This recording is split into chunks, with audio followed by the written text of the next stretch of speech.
Hello dear student, তোমাদেরকে স্বাগত জানাই আর্টস একাডেমি ডব্লিউবি চ্যানেলে। আজকের ভিডিওতে আমরা আলোচনা করব ক্লাস 11-এর সেমিস্টার 1-এর পলিটিক্যাল সায়েন্স মানে রাষ্ট্রবিজ্ঞানের চ্যাপ্টার নাম্বার 1 রাষ্ট্রবিজ্ঞানের প্রকৃতি ও পরিধির ফাইনাল সাজেশন নিয়ে। মানে আজকে মোস্ট ইম্পর্টেন্ট 30টি এমসিকিউ নিয়ে আলোচনা করব, যেইগুলি তোমাদের পরীক্ষায় আসার চান্স 100%।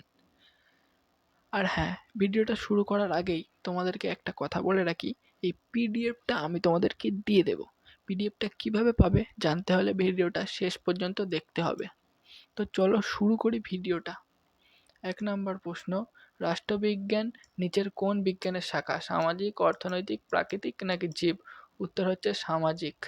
আমি তোমাদেরকে অপশান নিয়ে আলোচনা করব না, ডাইরেক্ট উত্তর বলে দিচ্ছি। অপশান নিয়ে আলোচনা করলে ভিডিওটা বড় হয়ে যাবে, তার থেকে ছোট ভিডিও হওয়াই ভালো, তোমরা তাড়াতাড়ি দেখে নিতে পারবে। 2 নম্বর প্রশ্ন, অ্যারিস্টটল ছিলেন একজন গ্রিক দার্শনিক।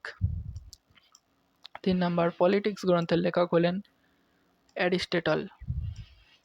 পলিটিক্স কথাটি এসেছে কোন গ্রিক শব্দ থেকে? উত্তর হচ্ছে সিটি থেকে। নবজাগরণের সন্তান বা নবজাগরণের শিশু বলা হয় ম্যাকিয়াভেলিকে। 6 number, a grammar of politics গ্রন্থের রচয়িতার নাম হলো ল্যাস্কি। রাষ্ট্রবিজ্ঞানের জনক বলা হয় অ্যারিস্টটলকে। আধুনিক রাষ্ট্রবিজ্ঞানের জনক বলা হয় ম্যাকিয়াভেলিকে। এই জায়গাটায় একটা কথা মনে রাখবে, রাষ্ট্রবিজ্ঞানের জনক হচ্ছে অ্যারিস্টটল, আর আধুনিক রাষ্ট্রবিজ্ঞানের জনক কিন্তু ম্যাকিয়াভেলি। এই জায়গাটায় অনেক কেউ কনফিউজ হয়ে যায়, তার জন্য দেখিয়ে দিলাম ভালো করে। নয়, রাষ্ট্রবিজ্ঞানের শুরু ও শেষ রাষ্ট্রকে নিয়েই, একথা বলেছেন গার্ডনার। অর্থশাস্ত্র গ্রন্থের রচয়িতা হলেন কৌটিল্য। প্যারিসে আন্তর্জাতিক রাষ্ট্রবিজ্ঞান সম্মেলন অনুষ্ঠিত হয়েছিল 1948 খ্রিস্টাব্দে। রাষ্ট্রবিজ্ঞান হলো একটি প্রগতিশীল বিজ্ঞান, একথা বলেছেন ব্রাইস। ডেভিড স্টোন ছিলেন আচরণবাদী। কমিউনিস্ট ম্যানিফেস্টো এর রচয়িতা ছিলেন কার্ল মার্কস এবং ফ্রেডরিক এঙ্গেলস। মানুষ রাজনৈতিক জীব, একথাটি বলেছিলেন Aristotle. Assertion reasoning type question মানে বিবৃতি কারণধর্মী প্রশ্ন। তো বিবৃতি অ্যাসারশন হচ্ছে ম্যাকিয়াভেলিকে আধুনিক রাষ্ট্রচিন্তার জনক বলা হয়। আর রিজন হচ্ছে তিনি সর্বপ্রথম ধর্ম ও নৈতিকভাবে রাজনীতি থেকে পৃথক করে এবং ধর্মনিরপেক্ষ ও মূল্য নিরপেক্ষ রাজনীতির সূত্রপাত ঘটান। বিকল্পসমূহ দেখে নাও, বিকল্পসমূহ নিয়ে আলোচনা করবো না, ডাইরেক্ট উত্তর হচ্ছে অপশন খ। উত্তর এ এবং আর উভয় সঠিক, মানে অ্যাসারশন আর রিজন দুটোই ঠিক। রাজনীতি একটি সার্বিক কার্যকলাপ কার মতে? অ্যালান বলের মতে।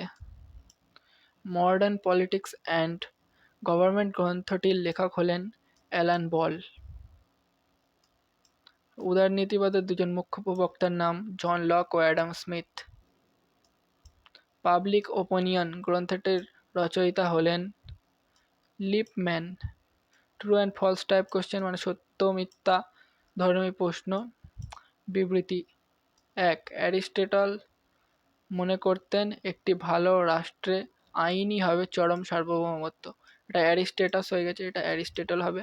বিবৃতি, অ্যারিস্টটলের মতে সমাজ ব্যবস্থা ও রাষ্ট্র ব্যবস্থা অভিন্ন।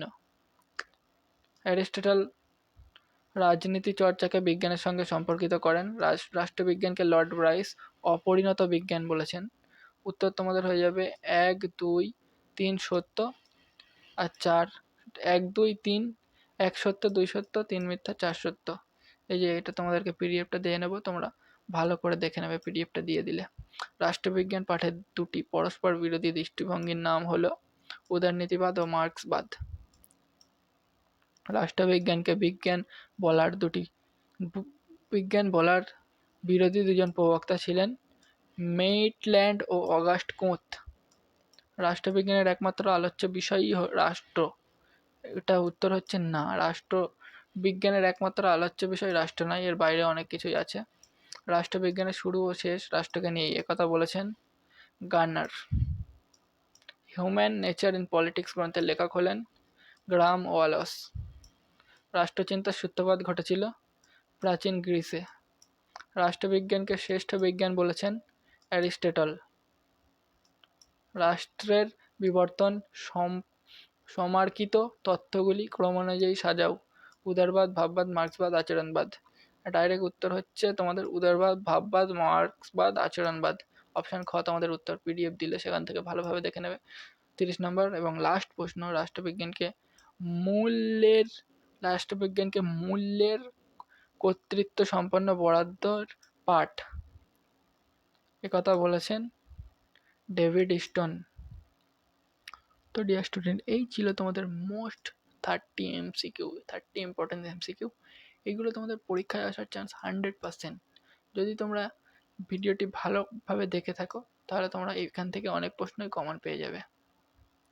তোমাদেরকে এই চ্যাপ্টার থেকে বলে রাখি 4টে এমসিকিউ আসবে এই 1 নাম্বার চ্যাপ্টার থেকে। পিডিএফটা পাবে কী করে এবার এখন বলে দিই। পিডিএফটা পেতে হলে তোমাদেরকে আমার হোয়াটসঅ্যাপ নাম্বার দিয়ে দিয়েছি স্ক্রিনে, সেখানে লিখতে হবে class 11 first semester political science chapter 1 রাষ্ট্রবিজ্ঞানের প্রকৃতি ও পরিধি ফাইনাল সাজেশন। তাহলে পিডিএফটা আমি তোমাদেরকে দিয়ে দেবো।